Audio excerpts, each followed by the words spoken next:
Welcome to Healthy Living. Today we're talking about how dogs are being used to help people with some very serious medical condition.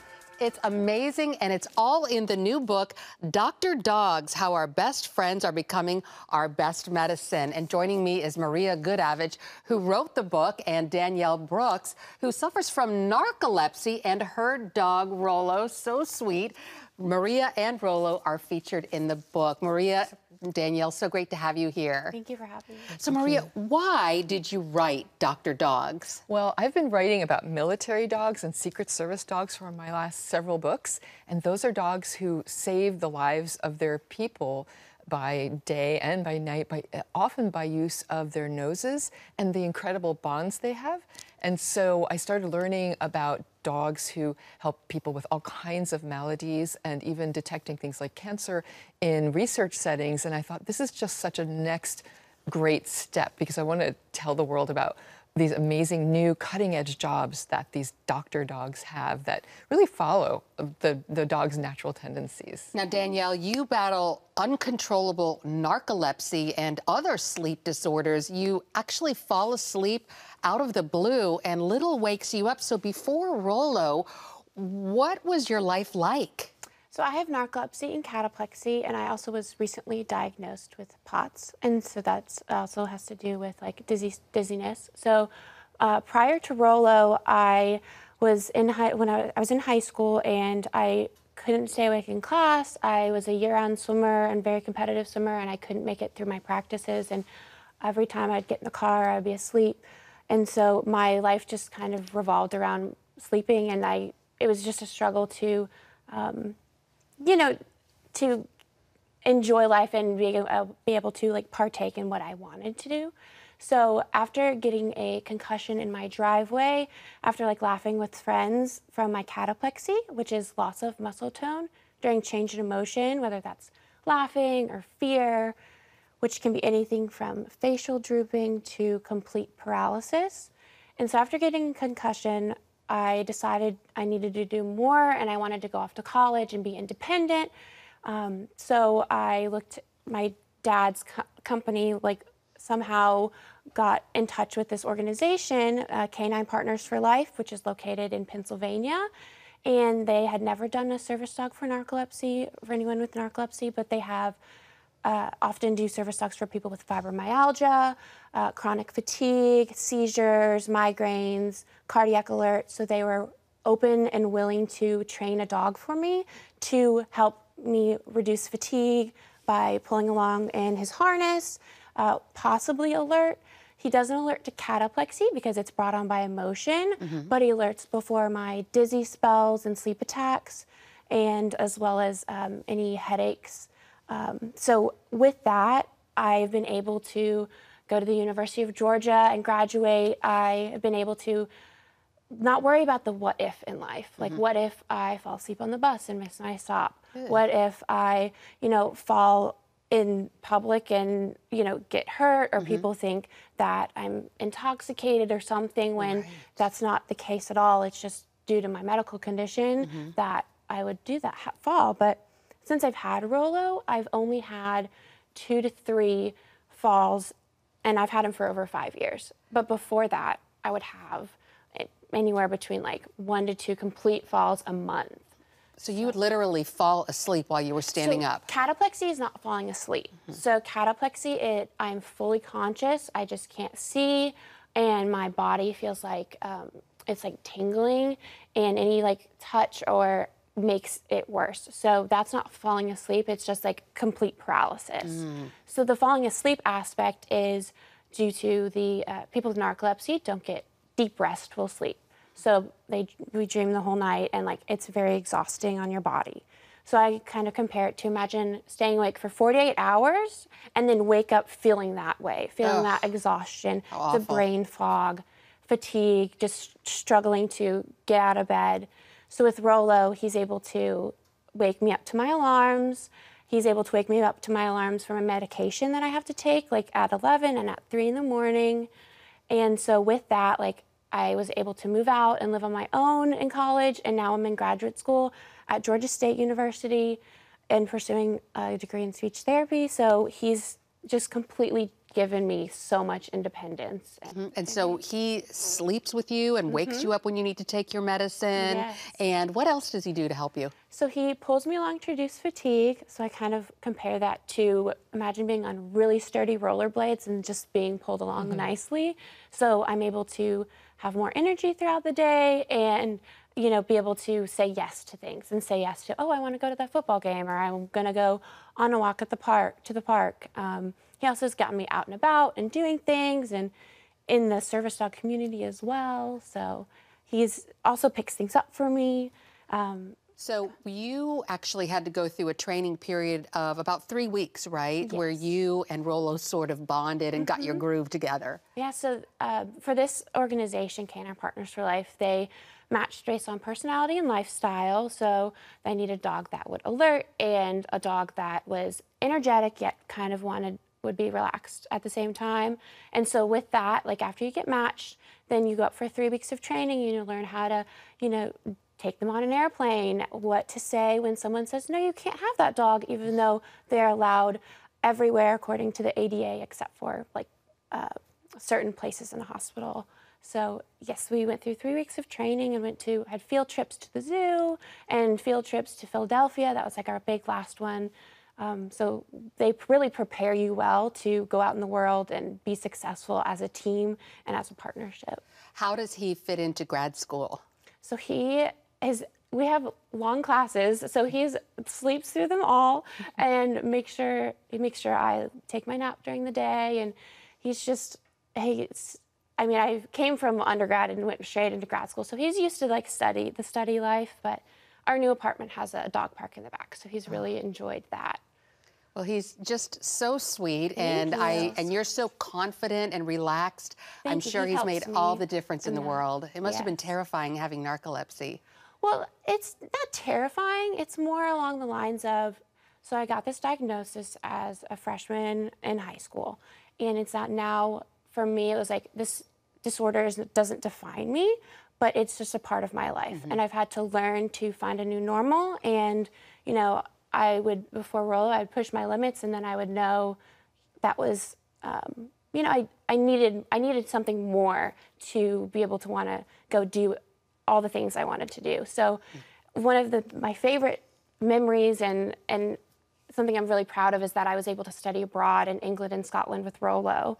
And we went on like 11-mile hikes and went all throughout the national parks and everything. And I just wouldn't have been able to do it without him and his not only alerting capability, but also just reducing fatigue throughout that whole trip, and I was really able to enjoy it instead of having to worry about, when's my next nap, or if I eat now, then I'm going to need a nap in 30 minutes. But he keeps me in line, so I'm able to just be present and really enjoy every situation. Wonderful. Well, we're so happy for you. Thank you. Rolo, I'm happy to say, is not alone. When we come back, we'll show you other ways dogs are helping people with different medical conditions, so stay tuned.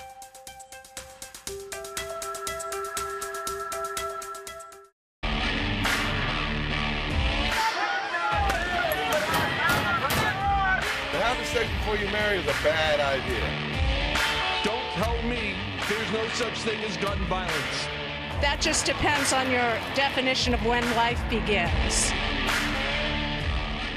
Watch Dan and Dale tackle trending topics that test your faith on the next Faith Wire, Monday night at 9:30. The Global Lane takes you around the world, providing facts over fiction. What might rising trade and geopolitical tensions mean for you on the home front? With over 45 years of experience, award-winning journalist Gary Lane brings you the truth from a global angle. What about the issue of immigration? World news analysis you won't see anywhere else. And it's all right here on the Global Lane. Watch The Global Lane, Thursday night at 9:30.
We're back with Danielle Brooks, who lives with narcolepsy, and her sweet dog, Rolo, and Maria Goodavage, author of the new book, Dr. Dogs, How Our Best Friends Are Becoming Our Best Medicine.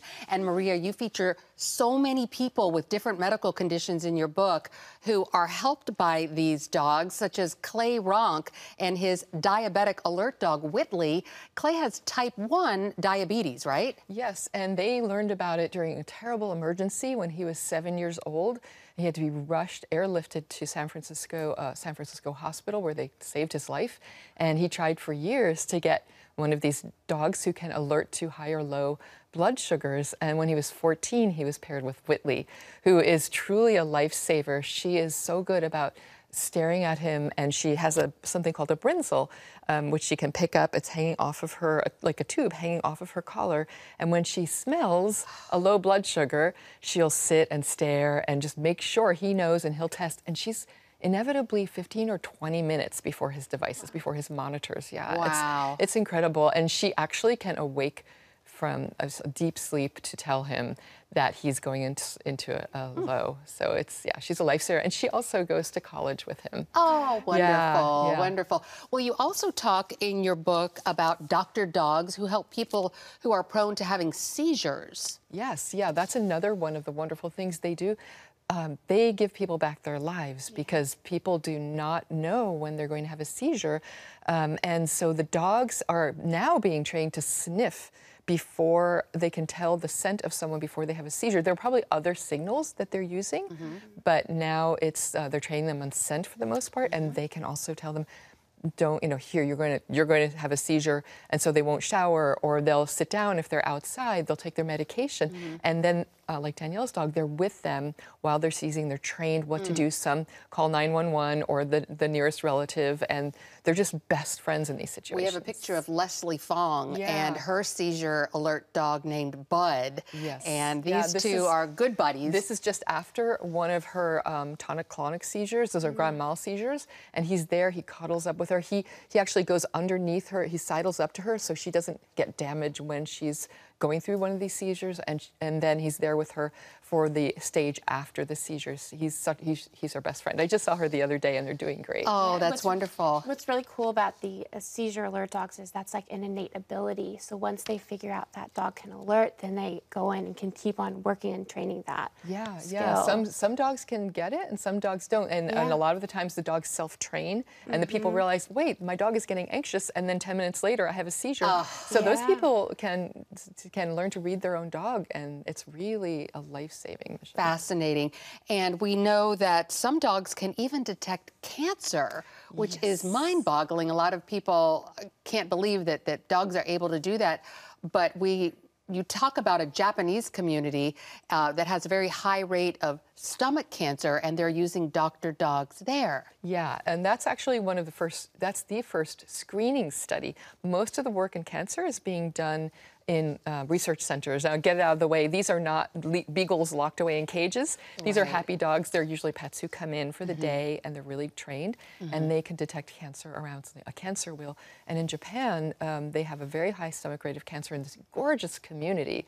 And you would never think, oh, such a high stomach rate. But they're not looking at why the stomach rate is so high, but at how they can do detection rapidly, non-invasively. And this Dr. Miyashita is a doctor in Tokyo who specializes in stomach cancer, and he was able to work with the community and using urine samples do a detection on about 1,000 people in the community. And this is the first one in a real town. Everything else has been laboratory. And it's hard because you can't reward the dog if you don't know if it's cancer or not. So there were some stumblings there, but they did a really good job, and they're continuing with this. So you talk about psychiatric service dogs, mental health, and we have a picture here of Angus who's helping Kit Heiser. What's that situation like? She's in a mall. I was she has with anxiety, them. I took right? this picture. Yes, she has very significant anxiety, and they were in a mall, and she started getting kind of anxious and nervous, and she just asked him exit.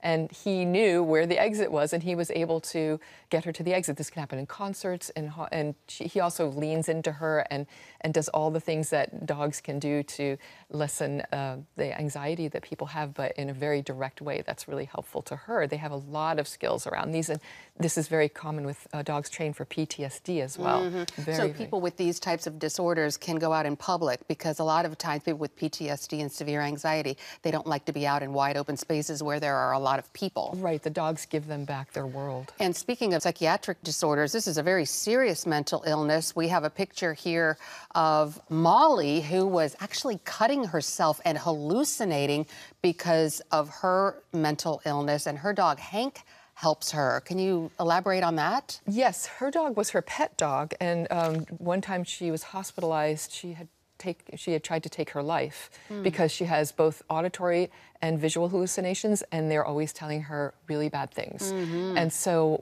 for years. And so when she was hospitalized, the parents thought, we need to get her a dog. Hey, let's see if we can get Hank trained. And so Hank is able to prevent her from cutting. When she starts doing that motion, he'll do this, and she'll say, oh gosh, no. But the biggest thing for her is that just by virtue of being a dog, he's a friendly lab, like this guy. He will greet anybody, anyone, really in a friendly manner. So she realizes if he doesn't see if he's not greeting someone, then these horrible people are not real. So he helps her just separate reality from these terrible hallucinations just because he's a dog. That's fantastic. Yeah. Well, we have a lot more to talk about. Coming up, we'll tell you what goes into training these doctor dogs. Stay with us.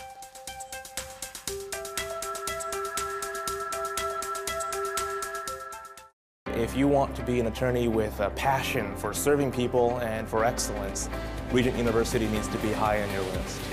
Regent's award-winning law school doesn't just create lawyers. We create leaders, judges, prosecutors and defense lawyers, civil litigators, and leaders in government. Ready to become a purpose-driven, practice-ready lawyer? To start your rewarding career, complete the online application, submit your transcripts, and take the law school admissions test by July. Nutrition, exercise, essential oils, weight loss, and more. It's Healthy Living with Lori Johnson. Talk about what's in this. Join CBN health reporter Lori Johnson to get the latest information from today's top health experts. This is fantastic. Find out what you need to know to live a healthier life. Watch Healthy Living, Tuesday night at 9:30. Woohoo! Hi, Superbook fans. Here's something else you'll love. It's the new Superbook Bible app. It's packed with games, activities, and Superbook episodes that you can watch for free. Oh no! There's trivia, a fun daily devotional, and answers to your Bible questions. Plus, an easy-to-understand Bible the whole family will enjoy. You can even create your own Superbook character. Ta-da! Whoa! Hillsborough Falls man, come. Sorry, pardon me. Sorry, excuse me. Ouch! Are you getting this? Earn super points to win daily prizes too, and so much more. Time to get back to my adventures. See you soon. It's the new Superbook Bible app. Free downloads on iTunes, Google Play, and Amazon.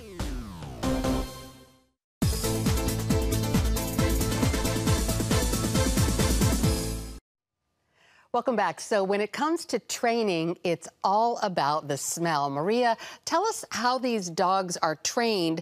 I think we have a little bit of video from some training at Georgia Tech, and this dog has a device on it that says to people, my owner needs help. Yeah, that's a beta device. It's in the works right now, and that will be something that dogs can wear. Eventually, those things will be able to say, you're going to go into a diabetic low or high, or you're going to have a seizure, or, you know, there are many, many potential uses for those vests. Wearable technology is definitely coming up. So the dog actually alerts a recording where you can hear an audible voice. Exactly. So it's as if the dog is talking to you and saying, the one that says now is, excuse me, my owner needs your help, please follow me. And they found they have to say that twice, because the first time people just go, what? Is this a talking dog?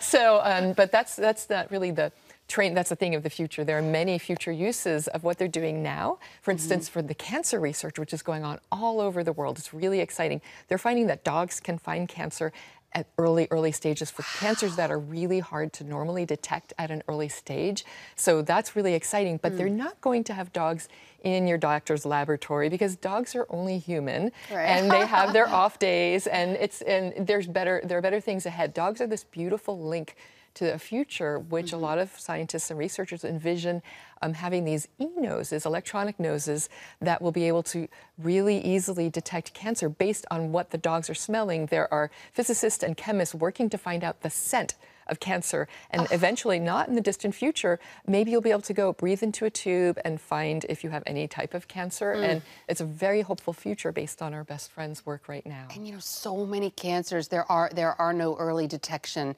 devices, and so you often don't know that you have it until it's in its advanced We have one state. of those in our family, so I'm really rooting for them. The dogs at University of Pennsylvania are working on detecting ovarian cancer, and they're doing it at stage 1, so it's really hopeful. Wonderful. And you go into the detail about that in your book, Dr. Dogs. It's a wonderful read. And talk about, we have video of this little dog in a tutu who is being trained to for a Parkinson's disease. Yes. This is Suga. Suga is a diva, and she's really good at detecting Parkinson's disease on an island in Washington State. See, she's divaing the door open. She goes around, and she will find the T-shirt that has Parkinson's there. Is that it? Yep, that's it. Good girl. So she's one of many dogs in Washington State who are detecting Parkinson's. The idea, again, is to be able to find the earliest detection so that people can start getting treated early. And the dogs are helping lead the way to that as well. Early detection is so important. It is. And another thing that we've been hearing about so much in the news lately are superbugs, these drug-resistant bacteria that often are in hospitals.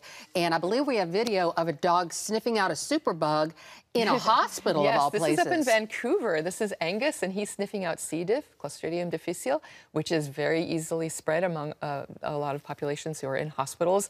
And so he stops it in his tracks, and he's going to, if you get to the point, he will alert here, and they will come in with all kinds of high-tech stuff and eliminate what he has smelled. And it's helped enormously to the point where they're getting many more dogs doing this in these Vancouver hospitals. Here he is. That's his little alert. He's going to, in a minute, sit and tell her, yeah, this is really it. And so they clean up. And part of this is the hospital staff is even more wise and more clean because he's there inspecting everything as well. Right. You can't see those awful killer bacteria, but the dogs like these, they can smell them. Yeah, it's really exciting work. This is fascinating, and we're going to take another quick break. When we come back, we're going to tell you how you can get a dog like Rolo, so stay with us.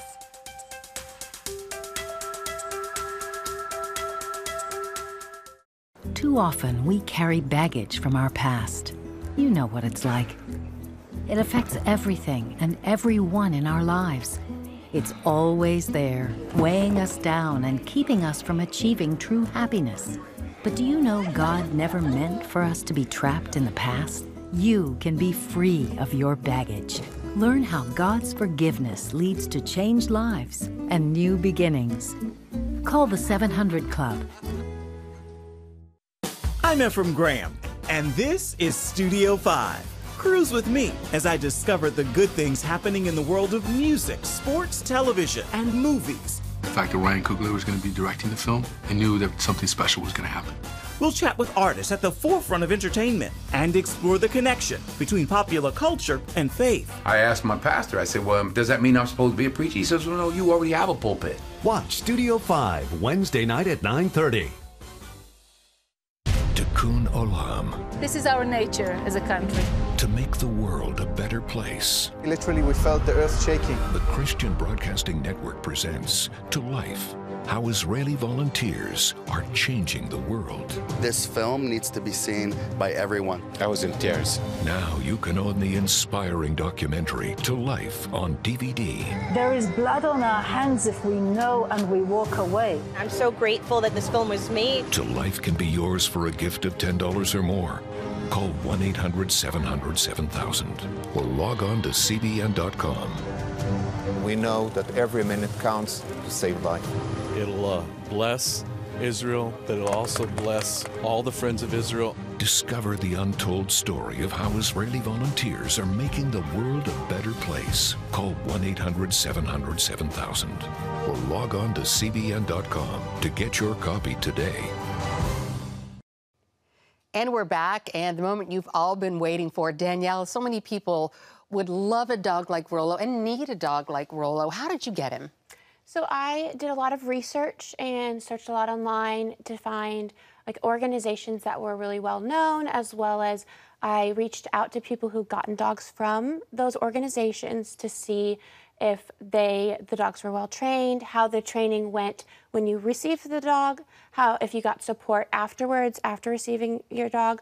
So I did a lot of research on the internet, and then also just reaching out to people who have received dogs from this organization. And you can often contact organizations and be like, is there anyone who you could get me in contact with to share their experience with? But the biggest thing is you just want to be careful with who you're going to, and make sure you do your research so that you don't get a dog that's not trained, because these dogs take a long time to train, and you want to be able to take them in public and for them to be good ambassadors for service dogs and not be barking or be crazy, or, you know, because not all dogs are meant to be service dogs. So there are, it's a weed out system for when they are training them. He definitely makes it look easy. Maria, you write about so many different doctor dogs, so many different types. What's your advice to people who would like one? Danielle's advice was spot on.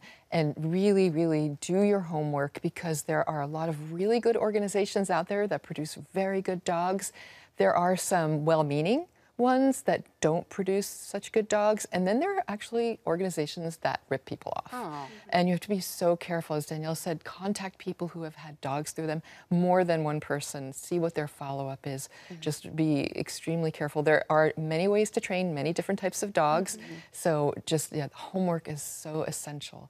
You don't want to end up with a 20,000 dog who barks everywhere, and it doesn't, like for diabetes, I've heard about these dogs who just, they don't do their job. So some organizations don't require you to pay or require you to do a small fundraiser. So a lot of times people ask how much it costs. So that's one thing that certain organizations will ask you to provide a little bit, but at the same time, like you're not always turned away if you're not financially able to raise that a little bit of money. But definitely, like she said, do your homework. Yeah, and some are free, but you have to go through very extensive programs and wait sometimes years. So, all right. Yeah. Well, once again, the book is fantastic. Dr. Dogs, How Our Best Friends Are Becoming Our Best Medicine. Well said. And my thanks to both of you, Maria Goodavage, the author of the book, and Danielle Brooks, as well as Rolo. Thank you to you for joining in today to Healthy Living, and we'll see you again next time.